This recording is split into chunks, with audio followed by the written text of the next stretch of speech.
Oke, halo semuanya, ketemu lagi di episode kali ini ya. Ini hari Kamis. Tadi pagi, ya setiap Kamis saya usahakan untuk keluar ya, goes ke gunung ya, gunung yang terdekat dari Surabaya ya, Surya ya, Tretes. Ya itu saya usahakan hari Kamis ya kan. Nah ini tahun baru di bulan Januari ya, bulan-bulan yang basah selalu ya, hujan, banyak hujan ya, sehingga saya harus selalu memonitor lewat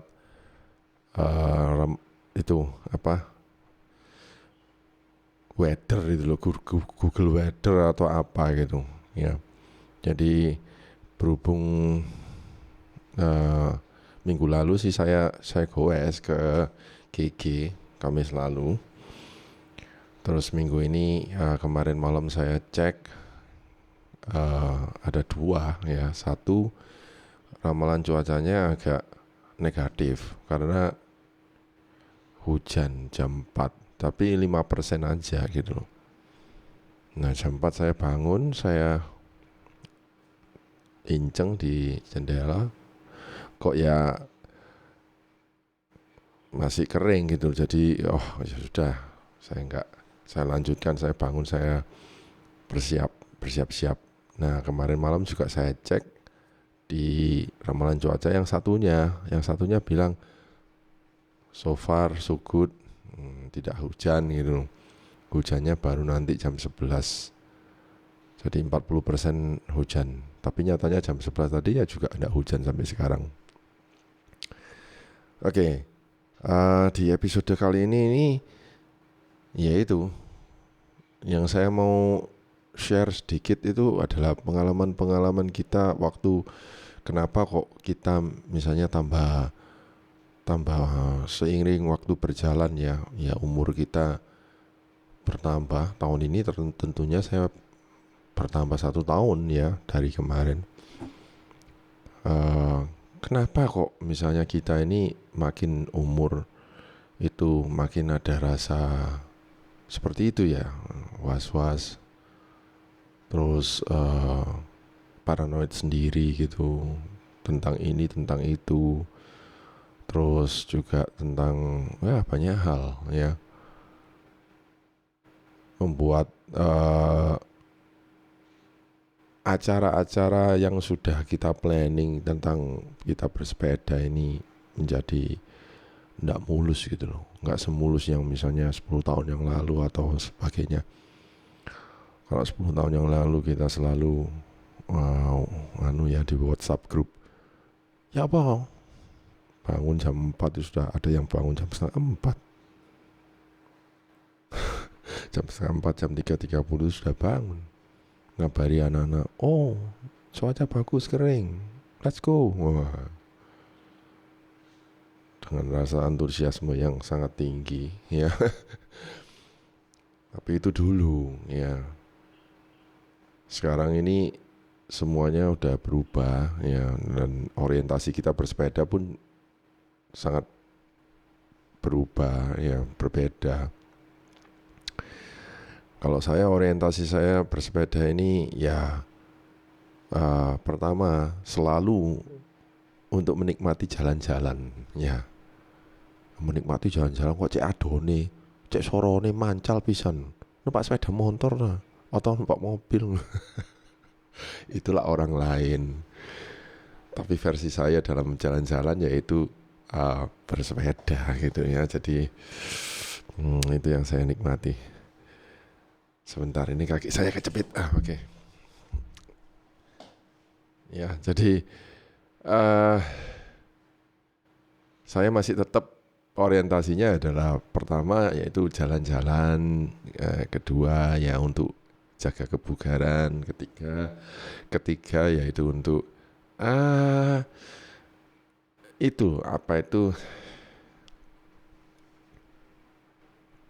Jadi perbandingan. Kalau dulu saya kuat sekian, apakah saya sekarang juga juga masih tetap kebugaran saya ini apa menurun begitu ya. Ya, ada baiknya saya cek di Strava juga misalnya segmen ini itu berapa menit. Ya, ternyata masih oke ya, masih oke antara minggu lalu atau beberapa minggu yang lalu, beberapa bulan yang lalu dan yang tadi. Jadi saya agak cukup senang ya. Tapi ada tapinya juga. Itu kalau saya sudah sampai rumah. Ya. Jadi kalau saya sudah sampai rumah itu seolah-olah semuanya sudah selesai, tugas sudah selesai. Lega. Tapi ingat, yang paling sulit itu adalah memulai gitu. Memulai yaitu bangun paginya sama jalan ndak, sepedaan ndak ini. Iya apa ndak ini? Atau aku sepedaan tapi tak tawar wis. 50 kilo aja misalnya. Dalkotan aja wis, dalkot. Ya misalnya dalkot itu ya Tunjungan Loop ini. Atau GI Loop. Ya, dalkotan aja. Toh efeknya ya sama. Yang penting kan kamu bakar kalori kan begini. Nah itu pikiran kita itu sudah mulai kacau gitu. Ya. Ada aja bisikan-bisikan dari iblis ini yang mengacaukan. Itu sih enggak seberapa loh pengalaman saya. Ada yang lebih nemen dan ada yang lebih menakutkan. Ya. Ya sebetulnya episode ini itu sekedar sharing pengalaman hidup. Tapi saya yakin ya apa yang kita alami itu universal. Ya, universal itu artinya begini. Tidak mungkin kalau satu orang mengalami, lainnya tidak. Kalau Anda mengalami, besar kemungkinan orang lain juga pernah mengalami, walaupun mungkin versinya beda-beda gitu ya. Ya, alur ceritanya beda-beda, tapi pengalamannya sama begitu. Ya, oke. Ketakutan itu universal. Ya, rasa deg-degan itu universal. Ya, rasa deg-degan itu kalau bahasa Inggrisnya itu kan anxiety gitu loh. Anxious. Anxiety, perasaan anxiety atau misalnya ya cemas itu universal. Ya. Jadi mungkin benang merah dari episode kali ini tuh rasa cemas itu loh. Itu universal, itu mengganggu pikiran gitu. Dan itu harus harus dilawan ya. Ya, makanya ada yang istilahnya itu you fight or you flight, atau kamu melawan atau kamu kabur. Kabur ya itu tidur, tidur lagi. Tapi kalau kamu tidur lagi makin tidak enak. Ya, makin perasaannya itu macam-macam, sudah yang tidak enak itu. Ya. Jadi saya berusaha untuk melawannya ya. Ketika saya keluar dari rumah, setelah saya pakai jersey, sepatu dan sebagainya, saya tuntun sepeda keluar dari garasi rumah dan kemudian kayuan pertama ya, kilometer 100 meter pertama itu rasanya sudah nggak enak.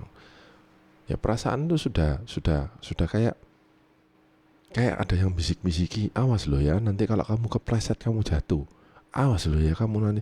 Nah awas lo ya nanti di segmen pandangan itu banyak truk-truk yang lewat dan sebagainya nanti kamu diserempet. Bisikan-bisikan itu banyak sekali gitu.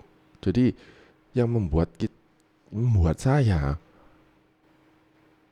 itu tak balik aja aku tak nang GI aja atau aku tak Tunjungan Loop ya sama aja. Kalau sudah jam 5:30 itu sudah ramenya luar biasa lah, podo-podo sama-samanya rame, jalani aja ya, jangan takut, jangan khawatir, jalani aja ya. Nah saya tahu apa yang saya alami, pasti Anda alami juga ya. Saya nggak tahu Anda siapa misalnya. Siapapun lah Anda. Ya saya alami. Saya yakin pasti Anda alami juga. Mungkin versinya beda. Misalnya mungkin ketakutan yang Anda dihadapi itu beda misalnya. Ya makanya saya nggak tahu apa itu yang mengganggu pikiran Anda. Itu kan semua itu akan sebetulnya adalah gangguan-gangguan pikiran. Ya, itu masih wajar. Saya bayangkan misalnya yang nggak wajar-wajar itu apa? Yang nggak wajar sampai menjadi sebuah penyakit, ya, penyakit kecemasan, anxiety. Jadi rasa kekhawatiran yang berlebihan itu, ya. Padahal loh, ya kalau Anda misalnya umat yang beragama, misalnya percaya sama Tuhan, kalau misalnya Tuhan menyertai Anda tidak perlu khawatir loh, ya kan? Apa yang kamu makan hari ini itu Tuhan sudah sediakan, ya. Makanya itu, jadi perasaan-perasaan timbul seperti itu tuh kalau nggak iblis yang mengganggu, siapa lagi, ya? Kalau nggak kuasa-kuasa kegelapan yang mengganggu, siapa lagi, ya? Siapa lagi yang membuat Anda berpikiran kacau gitu loh, ya? Manusia masa dilahirkan dengan pikiran kacau? Enggak kan, ya? Kita kan dilahirkan sempurna misalnya, ya. Makanya kita harus bisa misalnya hilangkan pikiran-pikiran itu, ya. Hajar begitu. Oke. Pernah suatu saat dalam hidup saya sekitar beberapa tahun yang lalu, bangun pagi itu selalu apa itu heart rate-nya itu waktu saya pakai mau memulai sepedaan tuh loh, memakai heart rate strap itu aja waktu saya on itu heart rate-nya itu sudah 125 bpm. Lu. Begitu saya keluar dari rumah, kayuan pertama itu sudah 145 bpm. Kayak orang tenang ngos-ngosan. Lu, ini ada apa ini?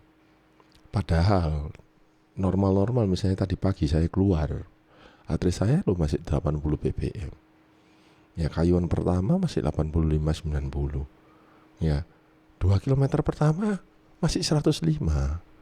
Dan seterusnya masih zona 2 di 115, 120 sampai Sidoarjo zona 2 santai ya, karena memang saya di zona 2an itu nanti episode lagi lah ya, nanti kita bahas zona 2. Kenapa Anda latihan di zona 2 itu adalah yang sempurna bagus ya. Tapi ini sudah 145. Ya. Saya naikkan speednya sedikit, sudah 150 160. Ini apa-apaan ini? Apa-apaan ini? Ya dalam istilah kedokteran itu saya temukan bahwa itu adalah namanya itu palpitation. Jadi heart rate yang naik, nggak tahu sebabnya apa begitu loh, palpitation. Deg. Saya pegang nadi saya itu deg begitu. What is going on? Apa ini? Ya pernah juga suatu tengah malam tuh saya bangun. Saya merasa tangan saya ini sewakitnya luar biasa, kayak dicenut begitu. Terus saya panggil istri saya. Ini ada apa ini? Aku kok tidak normal ini. Terus saya pelan-pelan tensi darah saya. Gila, tensi saya itu bisa 160 atas, bawahnya itu 110. Ini apa-apaan ini? Apa-apaan ini? Ya. Apa-apaan ini ya? Perasaan apa ini? Ya itu tadi itu. Anxiety yang menyerang itu. Dan itu aduh. Ya itu. Terus belum lagi nanti tiba-tiba saya di ulu hati saya ini ada kayak kecut gitu, kayak misalnya apa ya itu istilahnya itu kayak ada asam lambung gitu, GERD. GERD, GERD. Apa-apaan ini? Saya ke dokter, saya cek, ya, sampai dikasih misalnya pil itu yang GERD dan sebagainya. Apa-apaan nih? Ya, itu kan saya normal, saya bersepeda, tapi masih aja terkena seperti hal-hal kayak gitu. Apa yang ada yang enggak beres ya dengan misalnya eh, keadaan kejiwaan, ya, keadaan psikologi misalnya apa-apa, apa, ya, saya coba cek, ya, saya juga misalnya banyak diskusi sama istri saya, ini apa-apaan, ini ada apa, tak apa misalnya, ya, coba cek misalnya ada apa sih apa, ya, itu eh, yang membuat saya ini eh, kepikiran berlebih begitu loh misalnya, ya, sampai pada waktu itu sebetulnya itu saya punya tugas sebagai road captain Bromocom waktu itu. Dan waktu itu saya bangun dengan badan yang nggak enak sekali. Saya paksa untuk ikut. Untuk start saya paksa dan di start itu BPM saya sudah 145. Diem loh padahal. Dan saya sudah mulai keringetan. Ini ada apa ini? Beneran ketika saya melewati Tanggulangin, saya tidak kuat lagi karena hati saya sudah 160-an. Lah kalau saya gini saya teruskan ke Bromo. Ya. Akhirnya saya menyerah. Saya putar balik, saya sengaja melamban sampai yang terakhir.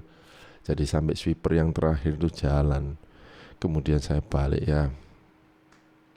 Safety first. Saya pulang rumah sendirian memakai jersey Road Captain Bromo. Saya lupa tahun berapa itu. Balik saya. Dan waktu saya pulang rumah, saya mikir-mikir, saya ini ada apa ya, gitu. Ya itu tapi beberapa waktu yang lalu, udah lama sekali, ya.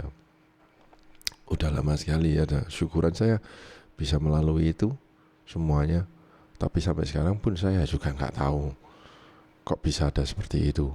Sepertinya saya ini kayak diserang oleh suatu apa ya, ya kan, kalau misalnya ada seorang yang rohani misalnya, itu bisa jadi ada suatu kuasa yang sedang menyerang kamu lagi diserang gitu ya. Namanya serangan kan ada di berbagai sudut ya, sini sana depan belakang kita nggak tahu ya, toh serangan apa aja gitu.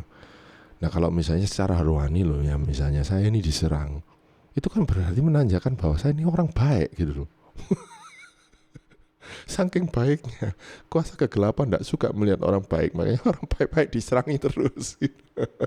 Jadi mengetes iman kita, gimana, kamu kuat enggak begitu ya, ya, kamu kuat menghadapi serangan-serangan tersebut enggak gitu. Dan nyatanya ya saya fine aja begitu ya. Ya, tapi kalau misalnya dalam versi medis misalnya, itu Anda ada itu apa itu ada kejiwaan yang apa, misalnya feeling anxiety yang gini, saya kasih obat ya gini ya. Obatnya obat apa? Obat tidur, obat apa ya ada.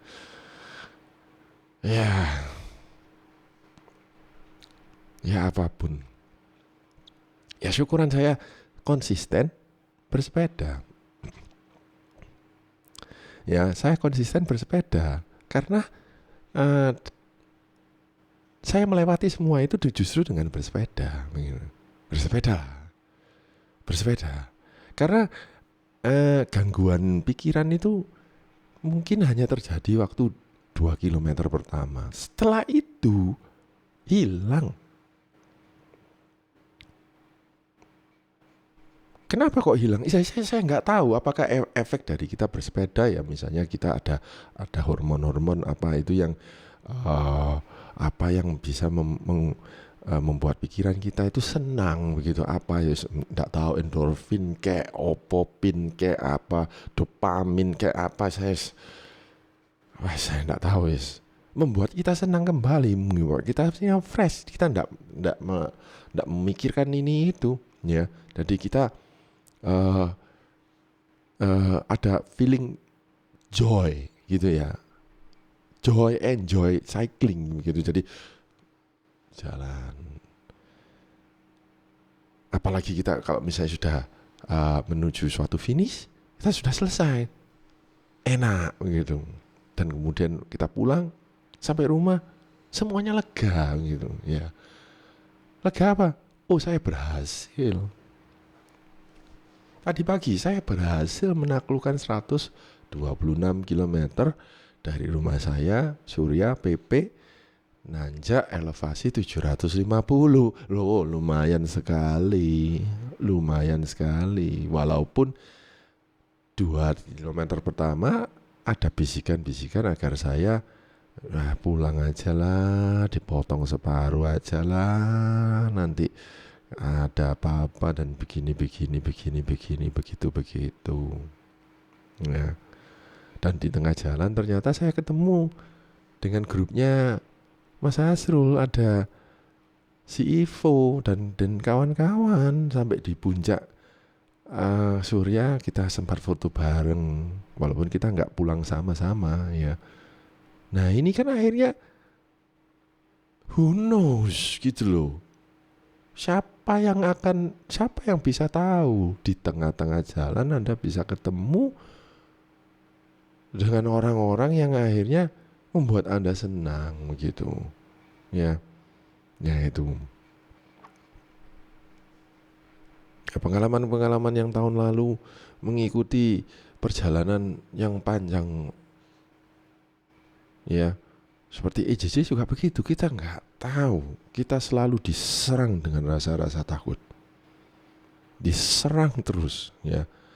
Tapi kalau kita terus menjalani, rasa takut itu akan hilang karena dia tidak bisa mengganggu Anda lagi karena Anda kuat ya. Bayangkan ya, satu contoh aja, misalnya saya sendirian naik Paltuding waktu itu, dan hari sudah semakin sore ya, hari semakin sore. Saya sendirian waktu nanjak erek-erek, sudah ndak kuat, sudah lunglai, saya terpaksa nuntun, ndak ada siapa-siapa, ndak ada kiri kanan, ndak ada, ampun sepi banget, sampai finish itu sepi banget. Ya, kanan kiri ada suara apa-apa ya saya anggap itu suara angin. Udah, apalagi saya jalan terus. Ya, bukan itu aja, yang lain-lain, yang waktu menuju Tulungagung itu juga begitu.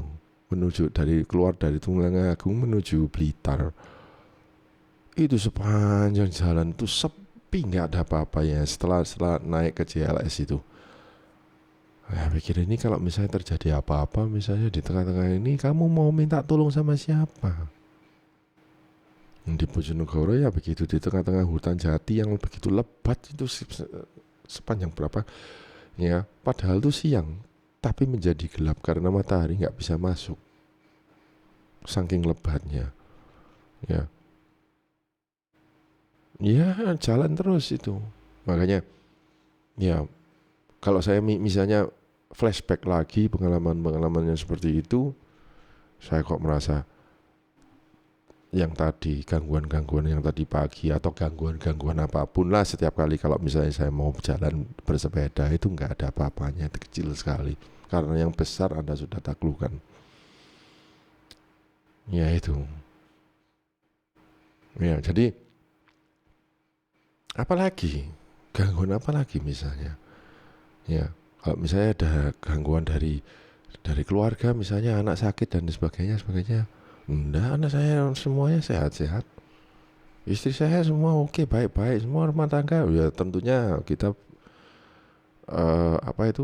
pastikan bahwa keadaan rumah tangga semuanya baik-baik dulu ya sebelum kita keluar ya. Sebelum kita keluar goes, ya itu. Ya, jadi gimana pengalaman Anda dalam misalnya tantangan-tantangan itu? Kan menjadi tantangan yang paling berat itu sebetulnya. Tantangan yang paling berat bukan tantangan fisik, tantangan mental itu loh. Berat sekali, yaitu seperti gangguan-gangguan tadi. Kalau misalnya fisik, misalnya kaki saya sakit, itu saya masih bisa jalan. Kram masih bisa, saya tahu cara mengendalikan kram kok. Bahkan saya kram pun 2 kaki loh, saya masih bisa manjal, nggak apa-apa, saya nggak gedebuk tipu, itu enggak. Ya, walaupun saya enggak sering, tapi strategi untuk menghadapi, maksudnya strategi dalam jalan terus saat Anda kram itu saya sudah ngerti, sudah paham gitu. Ya, itu. Bahkan apalagi? Ya itu.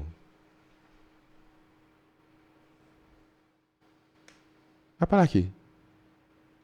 Yang paling dahsyat gangguan-gangguan. Ya itu tadi itu. Gangguan mental, gangguan jiwa, gangguan apa, gangguan psikologis apa kayak namanya ndak tahu. Tapi kalau kamu misalnya semangat terus misalnya, ya hadapi aja, jalan terus aja. Kayuan pertama memang paling berat, kilometer pertama paling berat.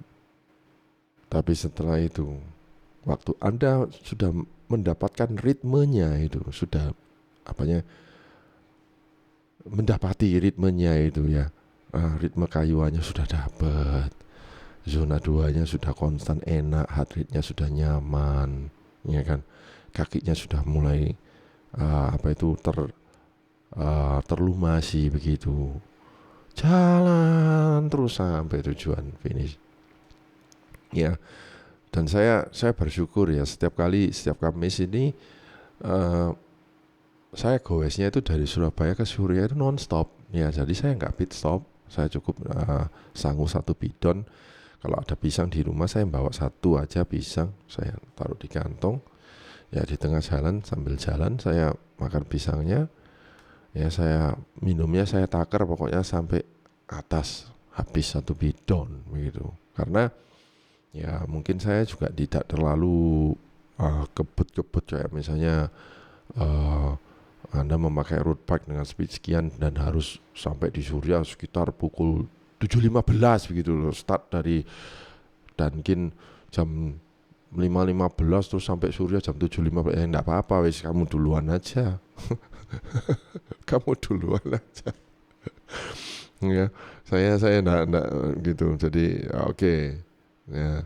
Nah, saya tahu ya, Surya saya tempuh dalam 1 jam 5 menit dengan flat bar saya. Itu bagi saya itu sudah merupakan kepuasan. Dengan MTB saya 1 jam 20 menit itu sudah kepuasan. Nggak apa-apa kalau misalnya Anda dalam 30 menit silakan, tinggalin aja saya. Kamu balik Surabaya sendirian ya nggak apa-apa, saya juga sendirian lebih enak. Ya, jadi saya adalah cyclist yang sudah mempunyai pace dan rhythm sendiri, dan agak sulit kalau misalnya Anda membuat saya berubah pikiran begini-begini. Ya mungkin pikiran saya sudah kolot ya, sudah wis ngoyot gitu, sudah nggak bisa dirubah-rubah. Ya bukan berarti saya tidak mau berubah, tapi saya tidak melihat ada manfaat juga kalau misalnya saya mengikuti Anda, pace Anda yang jauh lebih cepat dari saya tidak. Tapi anehnya justru orang-orang itu mengikuti pace saya, itu saya merasa aneh begitu. Tapi ya itu ya. Jadi saya bersyukur kalau misalnya ada teman-teman yang misalnya mengikuti pace saya dan kemudian menyukai, dan ternyata ya memang pace saya ini memang pace ya santai tapi nggak lamban, konsisten gitu ya. Oke. Ya, apapun yang Anda alami ya pergumulan apapun, sedahsyat apapun, ya yakinlah kamu kalau misalnya orang yang beriman ya, saya yakin ya, banyak doa Anda pasti akan keluar ya. Anda pasti akan lebih hebat daripada gangguan-gangguan itu, dan gangguan-gangguan itu akan lenyap, hilang ya, segala gangguan di pikiran apapun ya. Makanya itu kita bersepeda ya, sehat jasmani rohani begitu. Oke. Sampai ketemu di episode selanjutnya. Saya berharap episode kali ini mungkin tidak akan ada manfaatnya apa-apa, tapi yang relate ya itu. Jadi saya ini sebagai storyteller, Anda dengar ya baik-baik. Oh ya, relate sekali. Ya, di umur saya, apa yang saya bisa kasih Anda? Nggak ada. Ya, hanya berbagi pengalaman sama-sama. Ya itu saja. Oke. Sekian, terima kasih. Sampai ketemu di episode selanjutnya.